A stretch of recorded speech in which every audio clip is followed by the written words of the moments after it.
to the Diamond Niner Gals podcast. This is season 3, episode 5. I am Nick, joined by Anna Devereaux. What's up, Niners?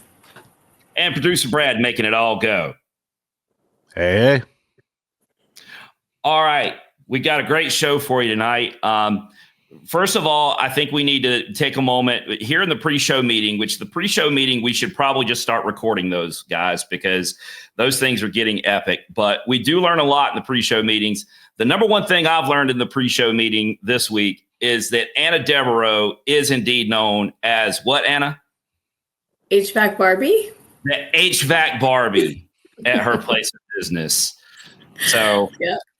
If you didn't know, now you know. Anna Devereaux is indeed, I would have thought she was like the queen of HVAC or something like that, but no, she is the HVAC Barbie. I'm in my Barbie dream house right now. This is in all her glory. So you can see her. That's her in real life. But no, that's me. That's awesome. Kevin always says that we concentrate on the stuff that you can't find in the box score here. So there you go. You won't learn that anywhere else. Right. Now, you've probably noticed that Maddie Sherrill's not with us. Obviously, if you're seeing me instead of Maddie Sherrill, that is a huge downgrade. Maddie had some kind of bogus excuse about work or something like that tonight, Anna. Man, priorities, right? It's how dare she support herself? I can't. It's unbelievable to me.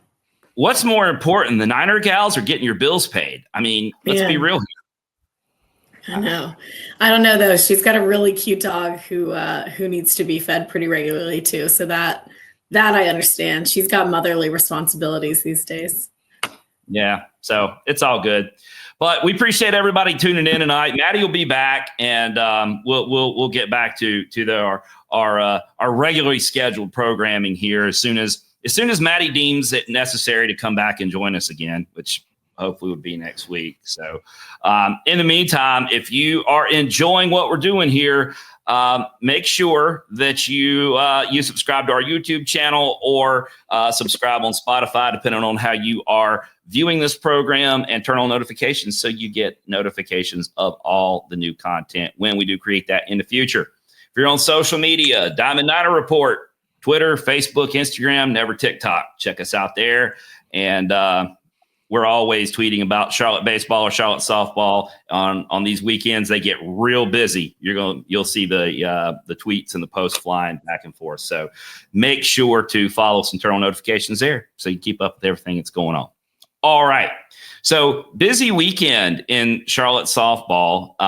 Down at Winthrop for 2 days, 2 games on Friday, 2 games on Saturday. The Niner Gals came out 3-1, which is not a bad showing, Anna.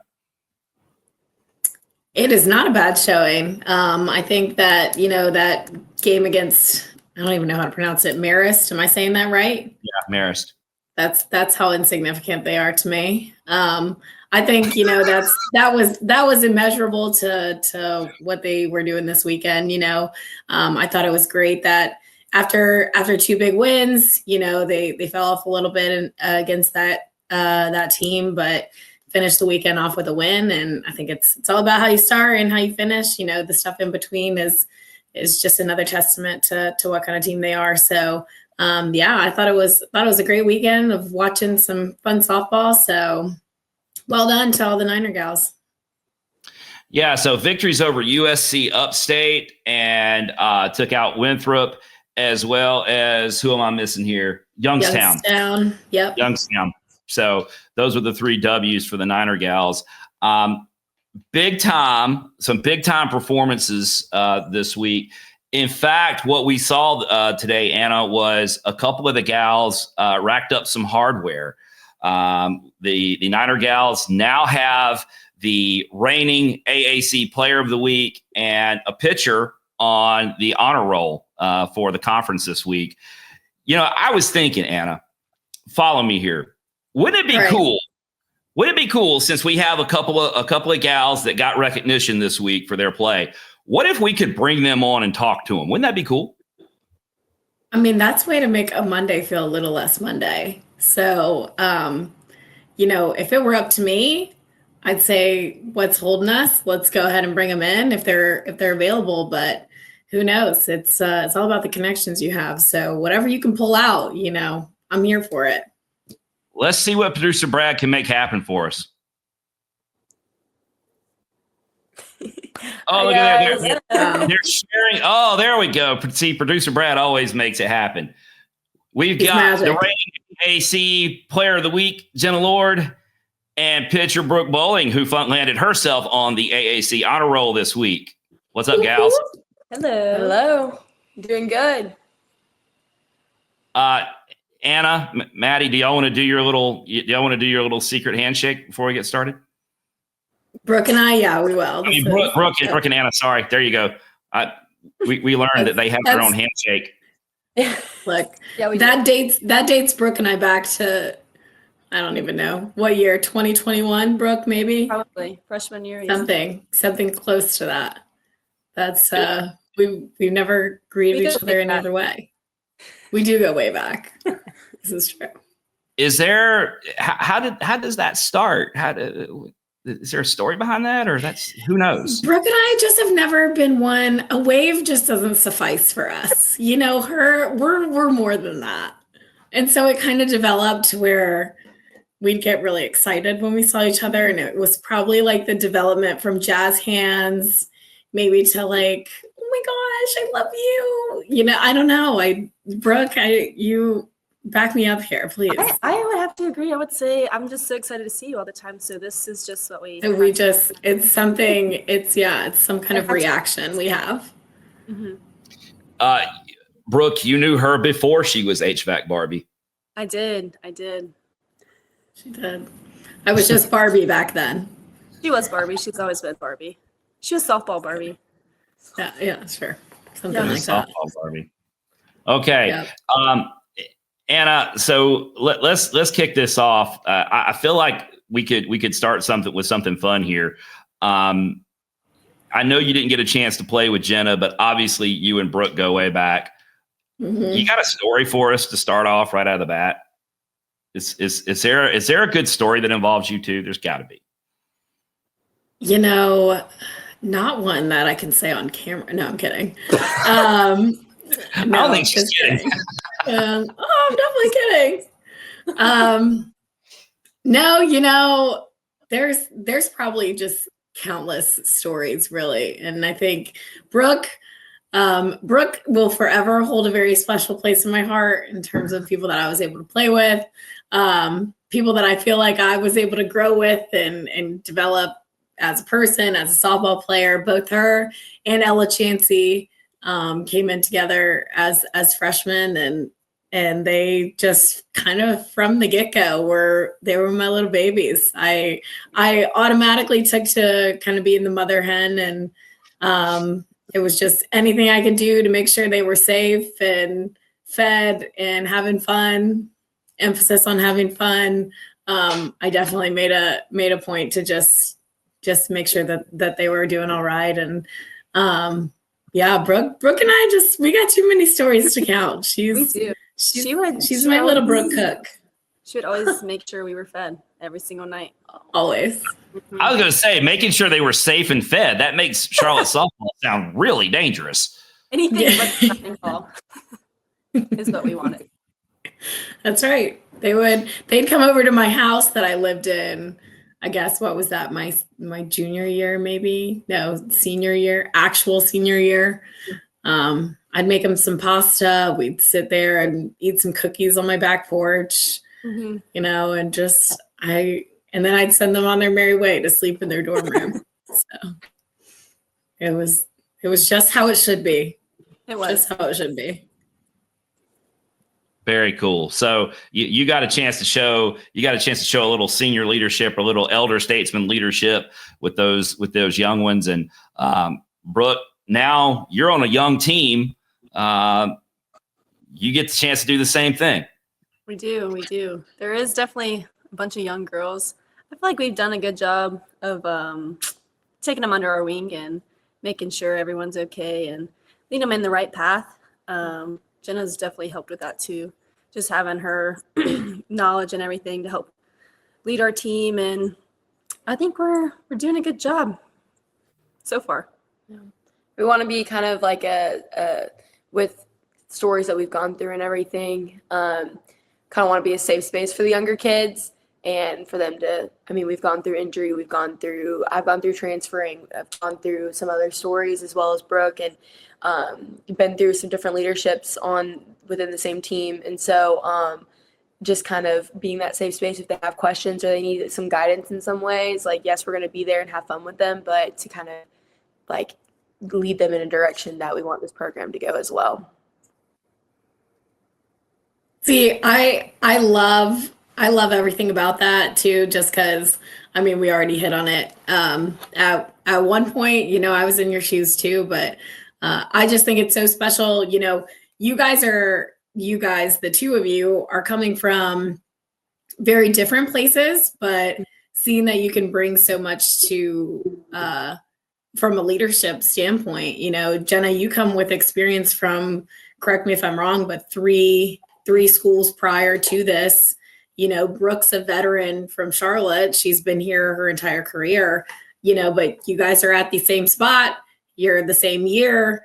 You're bringing different things to the table. And I think having that is really powerful, having different perspectives, being able to just be relatable, on any level, whether that is injury or whether that is being a transfer or someone who's been there their entire career. I think you guys are pulling from a lot of different facets here. And I think that's what makes it so valuable. And that's what's fun about this crew that you guys have put together is just, you kind of got people from all kind of walks, and to see you guys come together kind of on such a whim and late notice and doing what you guys are doing is just really special.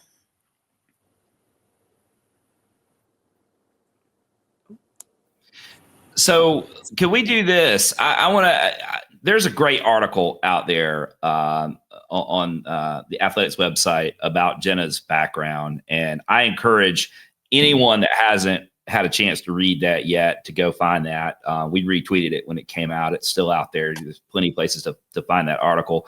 But Jenna, for anyone who doesn't know, could you kind of give everybody the Cliff's Notes version of kind of your journey and the stops that you made and kind of the effort that it has taken you to get back on a softball field dealing with injury? Yeah. Shoot, if we weren't doing Cliff Note version, we'd probably be here until it was pitch black outside. But so for me personally, I grew up moving around a lot, just state to state, and then I settled down like my senior year in Birmingham, Alabama. Got recruited to Alabama. Ended up spending my freshman year there. I had a shoulder injury that I dealt with through COVID and ended up getting surgery on that. So right before I came to college. And then once I got to college, the fall of my freshman year, for those who didn't know, like Alabama is a very historic program. They've won a national championship, are usually pretty much every year in the top 10, top 15 in the poll rankings. And so my year, they just come off a World Series run. And I think we were ranked like third in the nation at that point in preseason polls. And so freshmen, in a very big role of trying to compete in a pretty stacked lineup. Things didn't go very well for me in the fall. I was kind of dealing with some back issues, very minor from what I thought. I woke up one morning without feeling in my left leg, and I was like, oh, this is not normal. How am I supposed to compete on a stacked roster with no feeling in my left leg? That's pretty hard to do.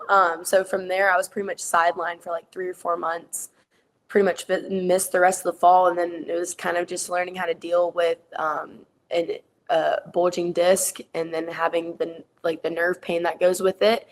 I ended up leaving Alabama after my freshman year. It just wasn't exactly what I wanted at that point. I didn't feel like myself anymore and decided to hit the transfer portal and got picked up by Ole Miss my sophomore year. Still dealing with that back injury and back issues, and kind of really fell out of love of the game and decided kind of middle of the season that softball wasn't what I wanted to do anymore. And I was ready to hang up and kind of close that book and, hang up the cleats. And that's what I did. Didn't last very long, but I was still trying to manage the injury on my own, go do like workouts in the UREC gym. Wasn't a very pretty scene. And then my dad just kind of told me, he was like, well, what? Like, he wasn't really ready for me to hang up the cleats either. He was like, why don't you just put your name in the portal? Like, you never know. Like, maybe someone will surprise you.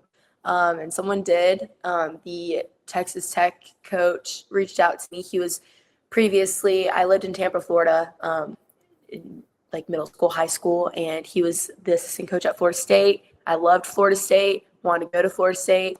That didn't obviously end up happening, but he ended up going to A&M and then became the head coach at Texas A&M or Texas Tech.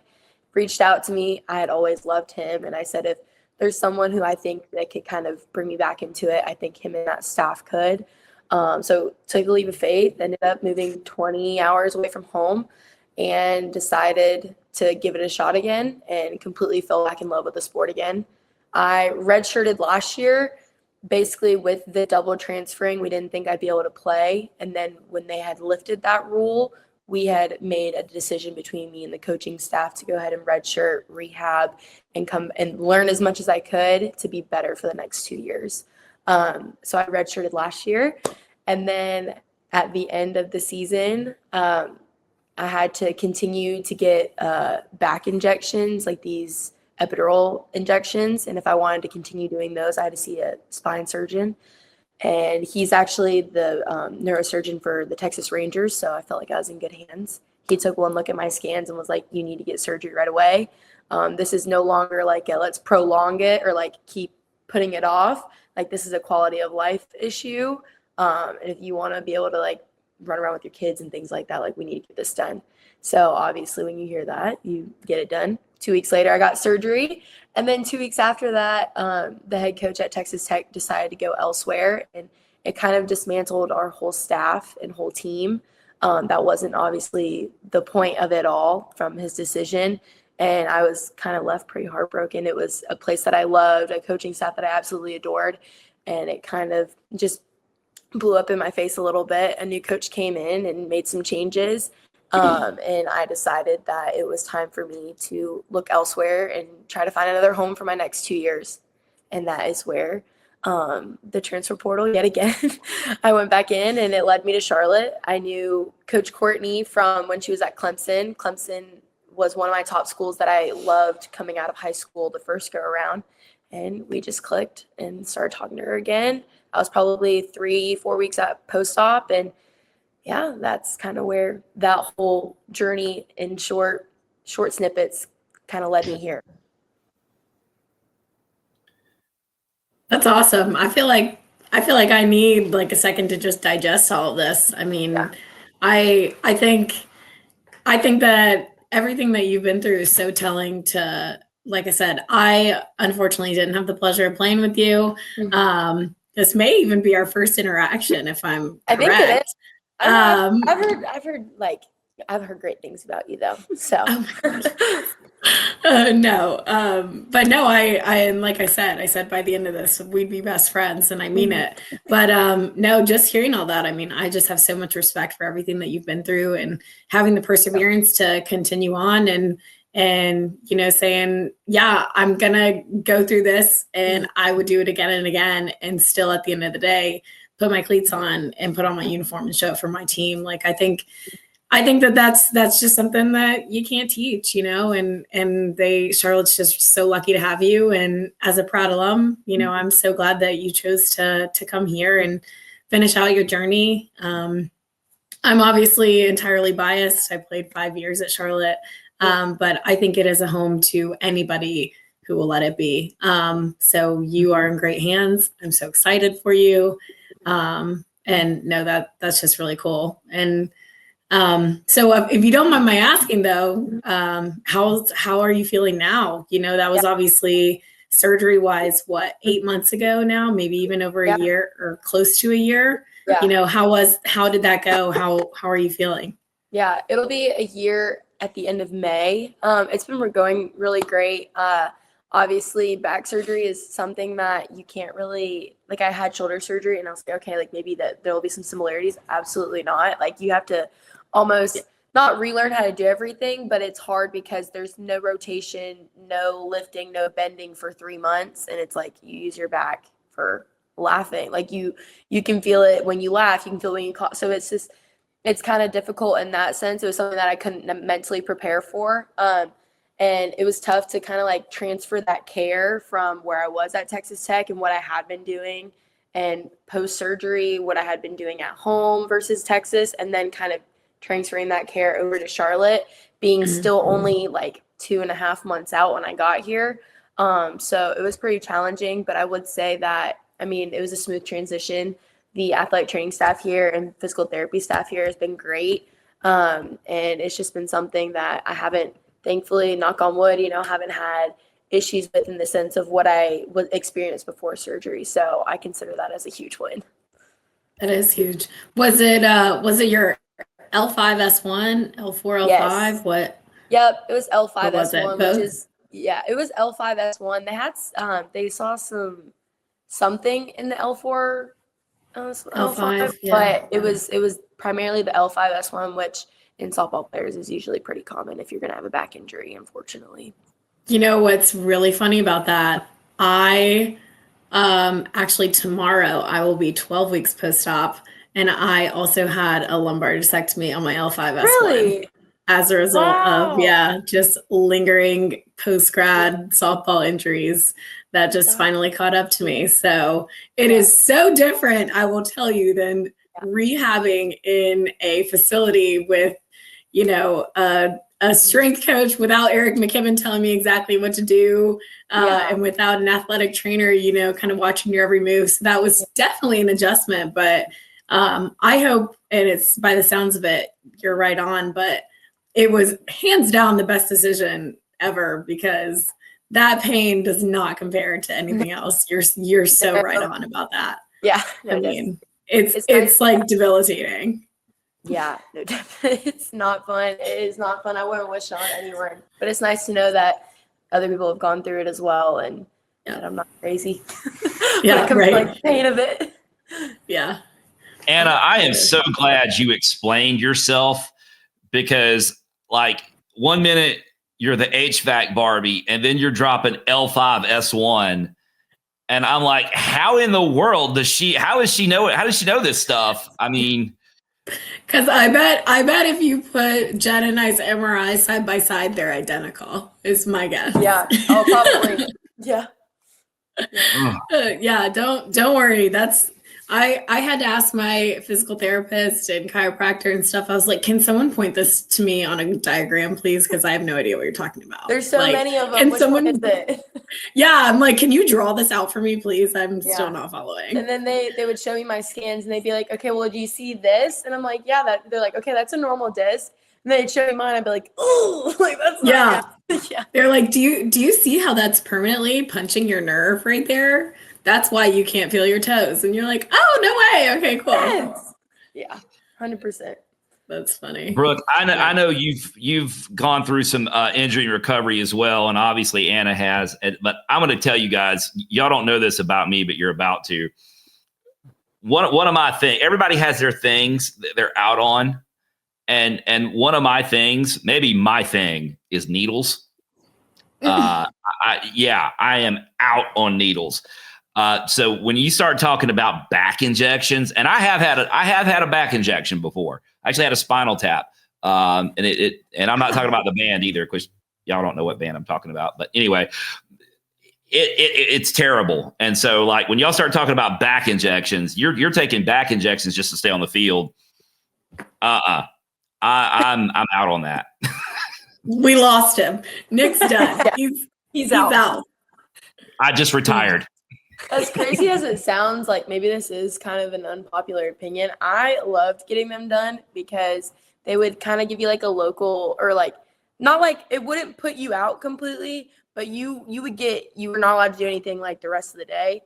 And I would have the best sleep of my life after. So it's like, and you probably just got a little bit funny, a little bit giggly. 100%. No, exactly. They would say, all right, no working out or anything for 24 hours. You're like, okay, cool. Then you go home, get the best sleep of your life. But athlete in 20-hour weeks doesn't ever get that. So I kind of enjoyed them. It's nice. Yeah. So in an effort to move the conversation away from needles, because I need to talk about something else right now, Brooke, could you talk about something non-medical?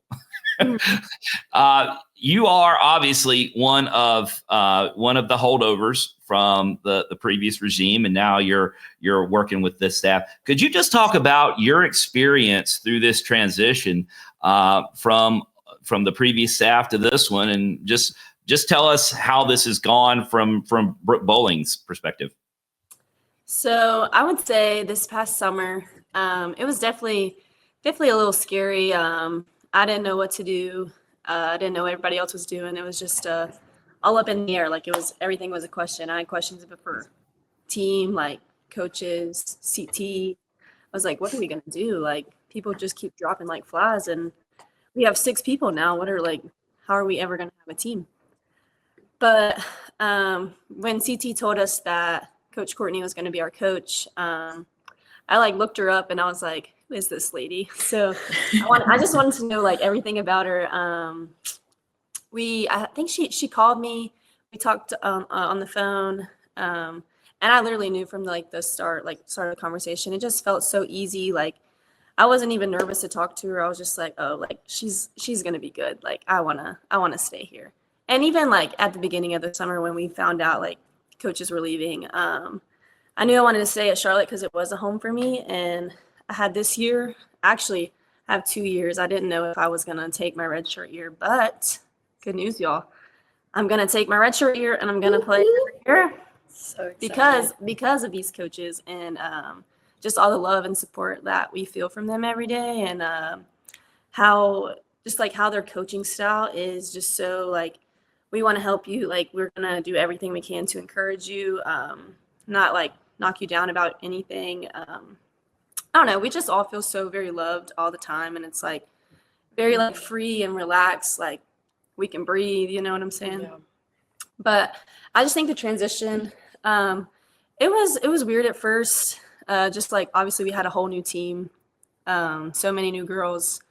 We went through trial and error through a lot of things, just trying to guide the team, have some girls follow us, just because that's all we knew from the past, all I knew from the past 3 years that I was here. I just wanted to make sure that we were still on the right path. I wanted to win still. I wanted to be Charlotte softball, obviously, but it was good. But I think now that we're in season, we found a place that we can talk to each other, and we're open.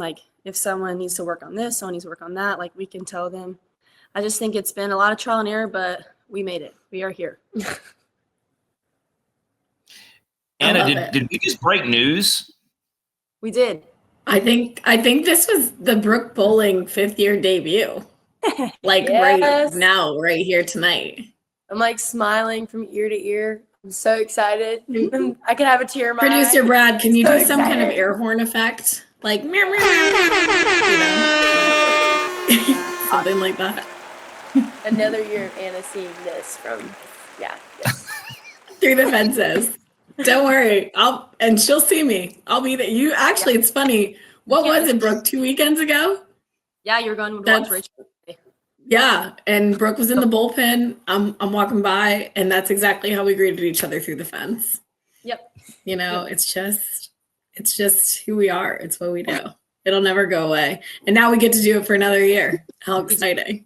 We sure do. No, That's I love awesome. it. But Brooke, to your whole point there, whenever the staff came in, whenever you guys were adding girls, did you find yourself more so leaning on those other 4 returners, or did you kind of look to the staff for some guidance, or kind of what was your take of, okay, this is the situation that we've got at hand here. We're starting a team from scratch, essentially. Here's our approach. This is what we're going to do about it. Kind of walk me through just your mentality and how some of the other returners were handling all that too. So I think we definitely leaned on each other through the beginning of the fall, and I would say we definitely tried to continue what we had last year as leadership, and I would definitely look back to Corey. We would text Corey Hoffler all the time asking like, hey, like what can we do in this situation to like just be more positive. I feel like sometimes we were a lot more negative than we were positive just because it was very frustrating at times, but like obviously it's going to happen. But I would say we leaned on each other at the beginning, and then we were like, we probably should ask the coaches for some guidance because this isn't working. Sure. And then they definitely helped us out. Then we reached out. We talked to Jenna a lot too. We were just because she has so much knowledge, and if you just talk to her, you know, like she knows what she's doing. But we as the six of us were together, we tried to look back on past years because it did work for us, and just seeing if that would work for this team as well. But just I feel like our approach going into it was trying to hold everyone accountable for like, being out in practice at time, putting in extra work, just like what we were used to from previous years. So. Yeah.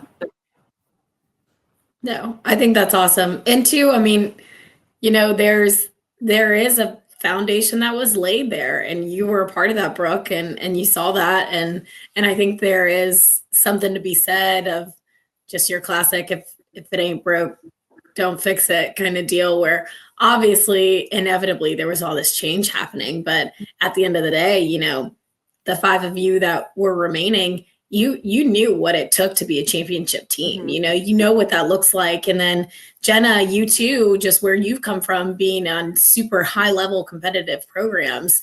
You know, I think back to my original statement of you guys are pulling from so many different facets.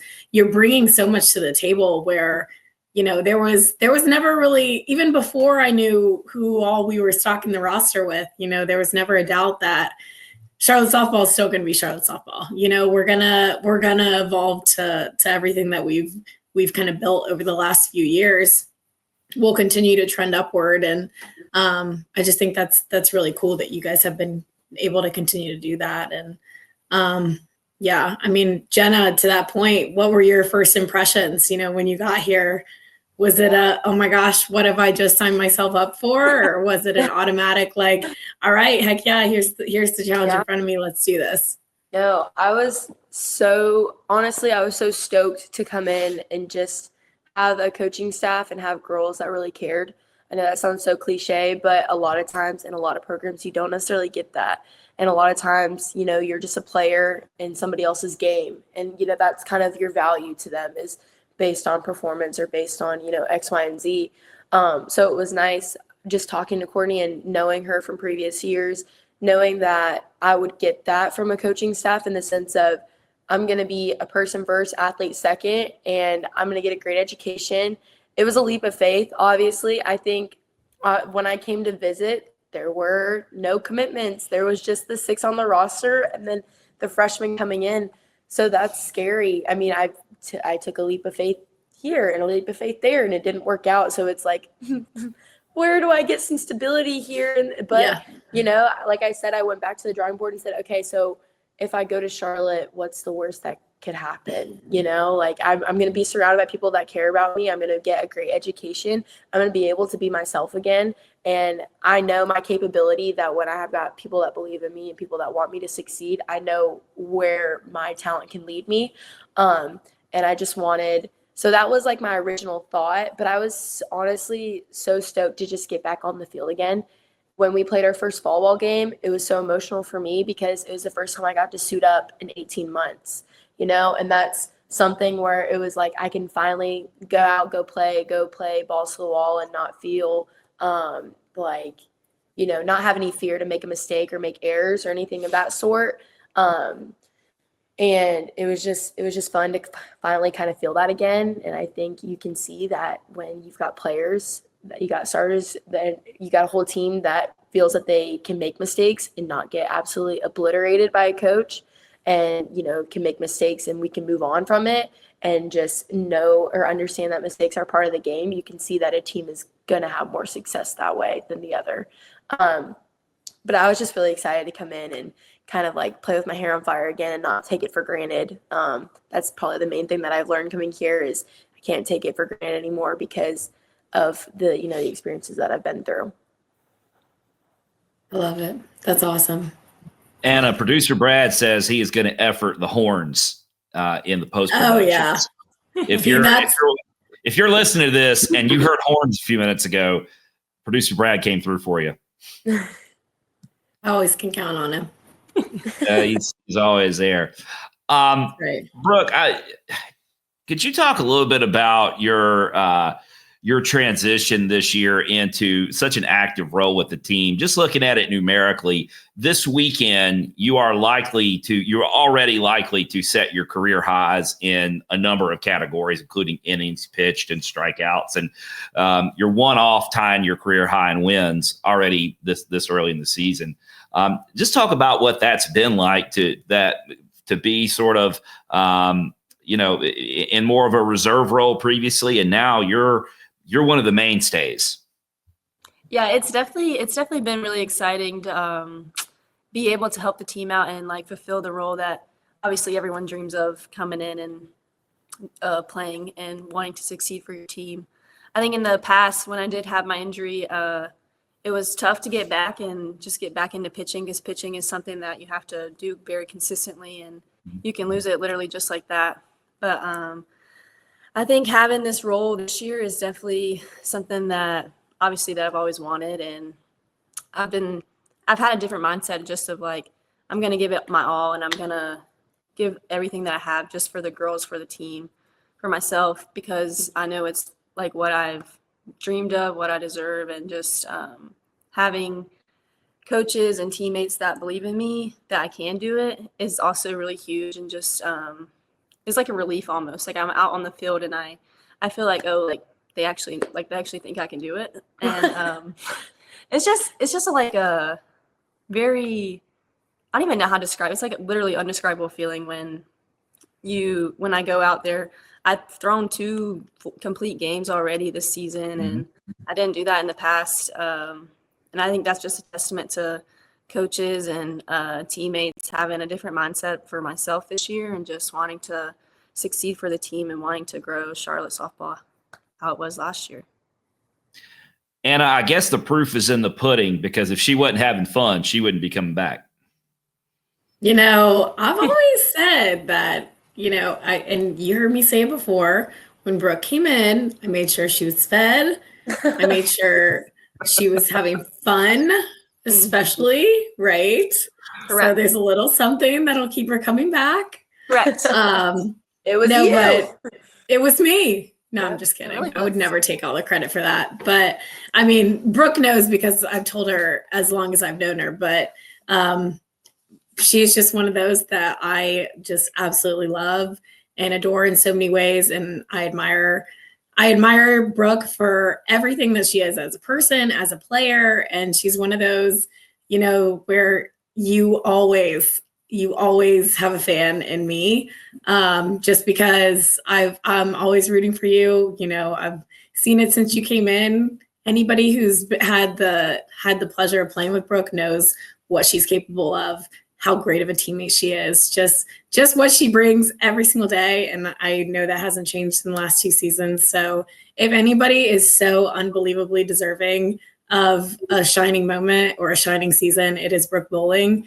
So it just makes me so happy to hear all this, and just to see her shine. Like it makes my heart go pitter patter, because I love it. And I'm so excited for you. Thank you so much, Annie. You're welcome. Now, I want to say this, Brooke. I'm a North Carolina native, and I've been all over this state, and I thought I pretty much knew where everything was at. Right. But when you got here, I had to look up where STEM, North Carolina is, because I didn't know. Right. I thought I knew where everything was, pretty much, but not STEM. Mm-hmm. I do get that often. It's real small town near Raleigh, Durham area. Creedmoor. Have you ever heard of that? Yeah. In fact, I had been, as it turns out, I had been up that way. I had just not been in STEM and didn't realize I was close to STEM. I had been, let's just say I had been in the greater STEM metropolitan area and not realized it. Right. You blink your eye and you're out of it. Well, It's next not time I'm up that way, I'll stop and find it and look for the sign, STEM Yeah. North Carolina, home of Brook Bowling. We've got I one hated stop. Brooke's mom for me, would you? Yeah, we've got I one love stop Wendy. and a Dollar General. That's it. That's all we got. Some gas Well, station. I mean, that's something. Yeah. I mean, it's home. It's what it is. Oh, I know. Speaking of, you guys won't be playing at home for the next week and a half or so. We have Furman on Wednesday, playing at North Texas and Denton, Texas. Is that right? Denton. This weekend. Tell us a little bit about, I know what North Texas's program once was. I'll admit I don't know much about them in the last couple of years, but just walk us through kind of y'all's approach from going into this weekend. You're coming off hot from 3 wins this past weekend. You guys obviously played really well. You pitched well. I would assume you guys are kind of carrying that same energy into this weekend, but anything you guys think you're going to do differently or kind of what's your plan of attack here? For us, I think it's maintaining kind of the training and all the prep that we put in. We had a really, really tough preseason, and that was by design. We want almost to get beat up and battle tested in preseason and pretty early and learn who we are and learn our identity through playing in the preseason, so that softball maybe feels a little bit easier when we go through the rest of the year. Unfortunately for our conference, they are stacked and they are they're very good. So there really is no off weekend whatsoever in our conference, and that is honestly something that is challenging yet exciting because we still continue to get tested throughout the season. I actually, well, not me personally, but last year our team, when I was at Texas Tech, we played North Texas at North Texas in Denton. I was redshirting, so I didn't play, but it's an electric stadium. They've got some rowdy fans. It's a really cool environment to play in, and you don't really get many environments like that. So it feels like it's a top 25 environment, and that's something that I'm really excited to be a part of, so that we can, kind of learn how to handle that. I think we've also have played in environments like that already this season, like LSU and in Clearwater, and so it should be fun. We're really excited. But as a prep standpoint, we have some things that we do on a scouting end to make sure that we're, doing well and that we're prepping in the right ways. And so we're just going to continue to do that and continue to learn about ourselves through these upcoming weeks. I would say we're definitely excited for a conference to start. It's always fun to play 3-game series and on the weekends. I think North Texas is going to be tough. We're going to have to give them our best shot and our best game. And I think as long as we do that, we'll have a competitive game against them. So I think it'll be fun. It'll be a good start to conference this weekend. I always said we're the meaner green when we played North Texas. We're the meaner green, and that's what's important. Now, you guys will remember this, Anna and Brooke, but last season, North Texas came in here, and you're right, they are serious about their softball. They are. Which they don't, which is interesting. I don't know if y'all know this or not, but North Texas doesn't field a baseball team. So this time of year, this is their, there's no divided loyalties. We spend time on both sides of Phillips Road, right? But they're into softball. And then producer Brad's making this point in the chat right now. There is no way they're happy because they came here last year with a lot of opportunities in front of them to I think they were potentially in line for the regular season title with us. And we just flat out took it away from them. And in walking out, I can tell you some of the North Texas people that had made the trip were not happy with some of the things that went down as far as certainly the scoreboard. So they're probably going to be a little feisty when you get down to Denton this year. Yeah. For sure. I can imagine. No, it will. I think that's though, I like to think Charlotte fans travel in packs too, and I think I can assume you guys are going to have a pretty good showing in terms of fans that are coming with you to Texas. So I know that was always fun. That was always one of my parents' favorite places to tag along to as well. So, so Niners, if you got nothing to do this weekend, you should probably book a flight, make your way out to Denton, Texas, because the girls are putting on a show this weekend. Just head on out there. Yeah. Yeah, and to your point, Jenna, y'all's strength of schedule this year is 9. Which, it doesn't get much better than that. That is a tough schedule. And it's not going to get any easier because basically the 3 best, you're right about the conference, about the depth of it, but really the 3 best looking teams so far in this non-conference part of the schedule are the first 3 weekends you guys play. Yeah. So you're going to get it all out of the way right up front. In the next 3 weeks. It's really interesting the way this entire year schedule has played out from the 9 SOS, and now you're going into conference play, and you're gonna start off two of those 3 series are on the road, starting with North Texas, obviously. But you guys are battle tested, and it's a good thing because it's not going to get any easier. No. But it's a good challenge though. We really that's something that I think a lot of us thrive in. I love being in an electric stadium. It just kind of fuels you more, and just having a little bit of rowdiness on both sides. Like who doesn't love that? So.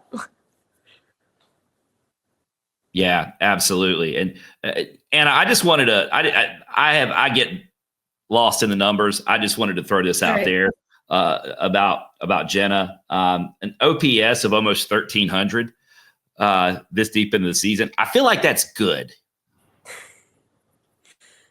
It's good. Yeah, I can attest. And as someone who absolutely never even breached an OPS, even close to that, she's doing what she needs to do. I'll just leave it at that. Yeah. You can talk about numbers all you want, Nick, as long as you never talk about mine. That's it. There's only one number that matters when it comes to Anna Devereaux, and that's number 1. Oh, so true. Right. Oh. There you go. Yeah, you're number 1, Anna. Number 6 in your program, number 1 in all our hearts. But not 9 homers, 3 doubles, and a triple, slugging .881. Mm-hmm. That's that I think that's what they call ranking, Jenna. I'm just hoping it continues. Let's keep running it up this weekend. Yeah, I know. I'm like, let's not jinx it. Let's just hope it continues. I'm trying to stay really humble for the softball gods because any softball player knows that it's very real. Mm-hmm. So just hoping to continue through my training and continue to stay calm and hopefully continue to keep my approach as simple as I would like it to be. And I know the softball doesn't always sway that way. So when I'm not hitting it like I'm supposed to, just continuing to give it my all in every other facet of the game. So I know that those numbers are not always going to be that stable, and I'm aware of that. So just trying to give my all any way that I can outside of playing good or not playing good. Awesome. I love it. Like I said before, though, and contrary to what you might believe, Jenna, we are in fact shooting as BFFs now. I'll follow up on that later.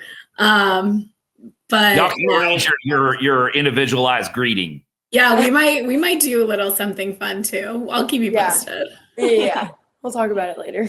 Yeah, no, but I mean, all this, I've only been doing this for 5 episodes now, but there's something really fun and special about having the both of you on here today, and I think it gives myself, Nick, Brad, Kevin, Madison, and then everybody else that's watching just kind of an insider scoop.